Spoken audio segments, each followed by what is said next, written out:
বিশাল একটা নদী, পাশে একটা কচ্ছপ আর কাঁকড়া বিছের বাসা। কাঁকড়া বিছেটা হুট করে এসে কচ্ছপটাকে বলল, আমার খুব ইচ্ছে একদিন নদীর ওই পাড়ে যাবো, আমাকে তোমার পিঠে করে নিয়ে যাও না, আমি তো সাঁতার পারি না। কচ্ছপটা বলল, আমার কি মাথা খারাপ, আমি তোমাকে পিঠে নিই আর তুমি আমাকে হুল ফুটিয়ে দাও। তখন কাঁকড়া বিছে বলল, কি বলো, আমি কি এত বোকা? নদীর মাঝখানে আমি যদি হুল ফুটিয়ে দিই তারপর তো দুজনেই ডুবে মরবো, আমি তো সাঁতার পারি না। কচ্ছপটার কাঁকড়া বিছের যুক্তিটা পছন্দ হলো। আসলেই তো, এই বোকামি কেন করতে যাবে? যেই ভাবা সেই কাজ, দুজন মিলে নদী পার হতে শুরু করলো। কচ্ছপ যাচ্ছে সাঁতার কেটে আর তার পিঠে কাঁকড়া বিছে।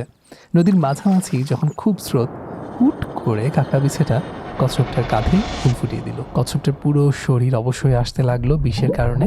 সে শেষ মুহূর্তে শুধু একটা কথাই বলল, তুমি যে কাজটা করলে এটার মধ্যে কি যুক্তি আছে, কেন করলে?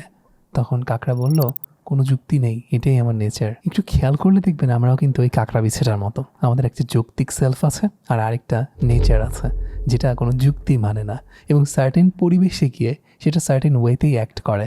এমন কিছু করে বসে যেটা যখন আমরা স্বাভাবিক পরিস্থিতিতে ছিলাম হাজার যুক্তি দিয়ে নিজেকে বুঝিয়েছি যে এটা করা আমার জন্য উচিত না, এটা আমি আর কখনো করব না, সেটাই আমরা করে বসি। আর সত্যি বলতে কি, সমাজটাকেও আমাদের এমনভাবে স্ট্রাকচার করা উচিত, এমনভাবে ডিজাইন করা উচিত যেন আমাদের যে চয়েসগুলো হাতে থাকে সেই চয়েসগুলো আমরা সচেতনভাবে মেক করতে পারি, সব কিছু যেন প্রবৃত্তির হাতে চলে না যায়। আমাদের সন্তানদেরকে, ছোট ভাই বোনদেরকে, পরবর্তী প্রজন্মকে আমরা এমন পরিস্থিতিতে ফেলে দিতে পারি না যেখানে তারা তাদের প্রবৃত্তির ওপর তাদের সচেতন সত্তা দিয়ে আর কোনো নিয়ন্ত্রণ রাখতে পারে না, বরঞ্চ পুরো পরিবেশটা এমনভাবে ডিজাইন করা উচিত যেন সব কিছু প্রবৃত্তির হাতের নাগালের বাইরে থাকে।